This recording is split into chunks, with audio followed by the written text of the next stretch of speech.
clock seemed to mock me as I sat alone in our dimly lit living room. Laura's delays at work had become a routine, a dark cloud hanging over our once happy home. Despair haunted me as I scrolled through my messages, searching them for any sign of reassurance. Suddenly, the silence was broken by a beep, an automated email from Laura's place of employment confirming that she was delayed again.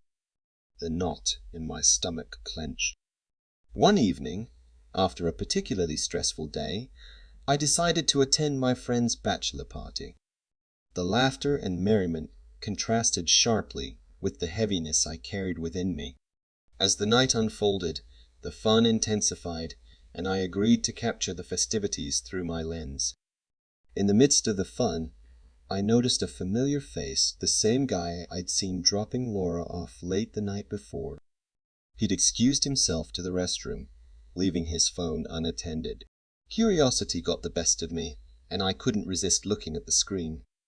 What I found was a revelation, a conversation replete with explicit, intimate details. As I packed up the equipment for the shoot during the night, confusion and disbelief swirled in my mind. With each step to the car, a knot tied in my stomach. In the parking lot, I peered into the darkness and saw Laura's familiar car. I watched with bated breath as she became intimate with the very man from the party. Determination overcame shock when I spotted the details of the car General Lee's Dodge Charger from the Dukes of Hazzard. I rushed home, my mind reeling.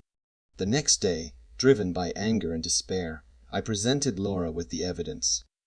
The pictures of her betrayal lay on the table like shards of broken glass. Her silence spoke volumes, and the decision to end our marriage echoed through the room. The unraveling knot tightened even tighter when I announced my intention to divorce. I accept no excuses, I told her, and my voice was firm despite the storm raging inside. Laura, bereft of her facade, packed her things, and, cruel as it was, took our son with her. The denouement had come, and the path to the courtroom opened before me, where the bitter details of our broken lives would be laid bare. Days turned into weeks, weeks into months, and I became a silent observer of Laura's new life. She moved in with her lover, and I was left to struggle with the emptiness that echoed in our once shared home. The divorce proceedings dragged on, each step a painful reminder of broken trust. My son, caught in the crossfire, began to take up all of my attention. A visitation schedule was set, but my heart ached every time he returned from Laura's. The signs of neglect were obvious: bruises, injuries. The child seemed to have lost his innocent luster. I couldn't stay away, so I began my secret mission to document the truth. Late nights turned into early mornings as I followed Laura and her new partner, documenting moments of neglect and abuse. The convincing evidence grew more and more, but it was a double-edged sword, slicing my soul with each exposure. Then came the night that changed everything. A call from a concerned neighbor brought me to my senses. From Laura's apartment came the sounds of a struggle and the screams of a child. Panic gripped me and I rushed to the scene. Dialing the number for Child Protective Services, I knocked on the door with my heart pounding.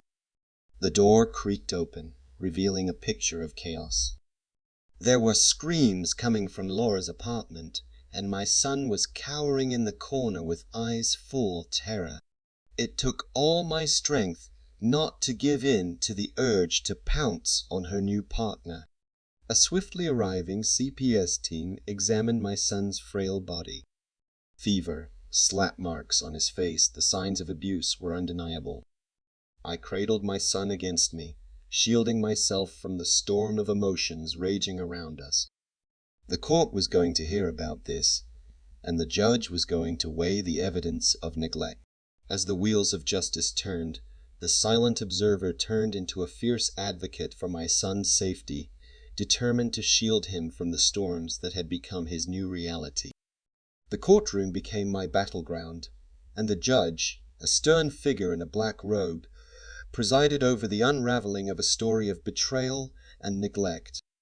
Armed with photographs, witness testimony, and heartbreaking accounts of my son's trauma, I presented irrefutable evidence of Laura's failure as a mother. As the trial progressed, a quiet rage flared within me. The judge's gaze remained unwavering as I recounted the late nights, neglect, and explicit conversations overheard at the bachelor party. It was a cathartic release, every word a step toward justice for my son. In the end, the judge ruled in my favor, granting me full custody of my precious boy. The courtroom echoed with relief and tension, emotions that reflected the tumultuous journey that had brought me here. Laura's attempts to regain control of the situation were thwarted, her negligence exposed for all to see. Having secured guardianship, I embarked on the difficult path of single parenthood. The once shared responsibilities now rested solely on my shoulders. It was a journey filled with sleepless nights, scraped knees, and the joyous laughter of a child who was finally free from the shadows that haunted him. When the divorce was finalized, I resolutely took on my new responsibilities. My son became the center of my universe, and together we navigated the uncharted waters of life after betrayal. Through bedtime stories and shared laughter, the echoes of a broken marriage began to fade and were replaced by a strong father-son bond. Single parenthood brought a symphony of hardship,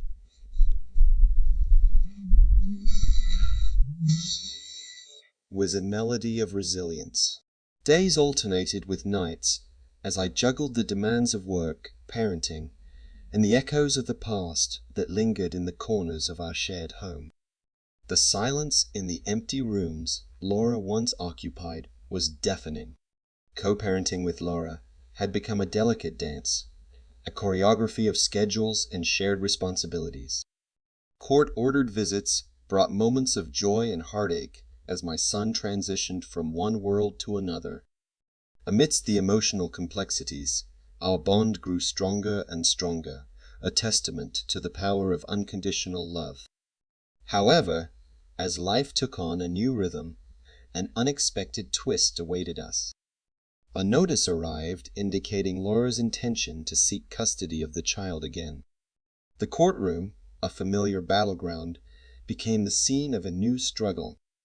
In front of the judge, Laura's attempts to regain control of the situation crumbled in the face of her negligence and financial irresponsibility.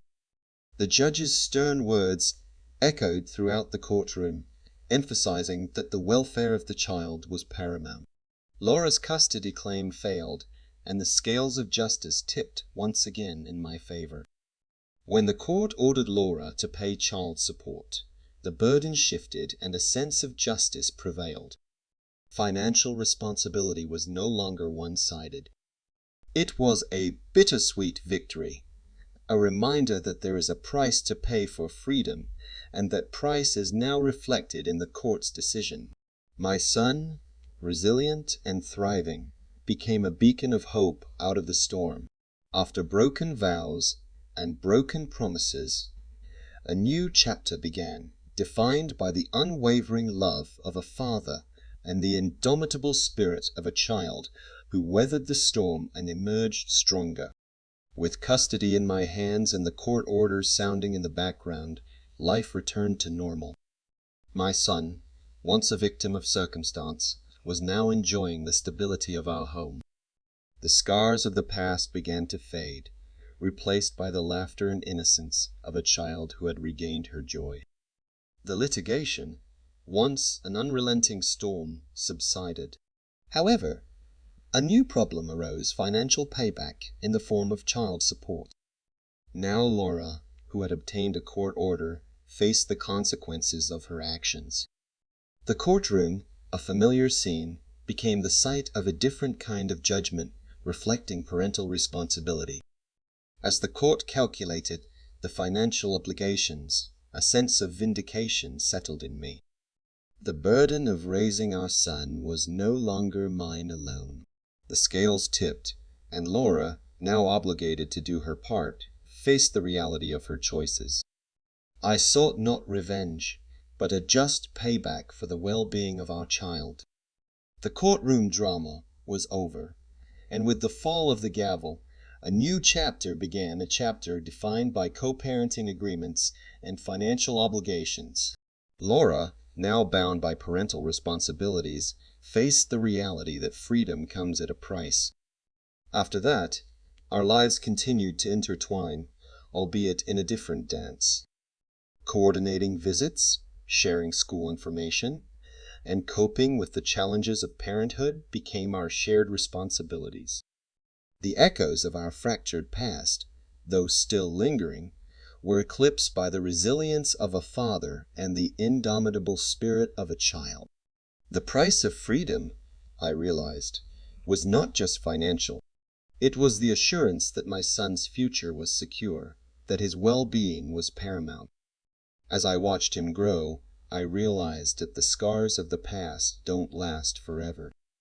They became threads in the tapestry of our lives, woven into a story of triumph over adversity, a story of a father's unwavering love and a son's resilience of spirit.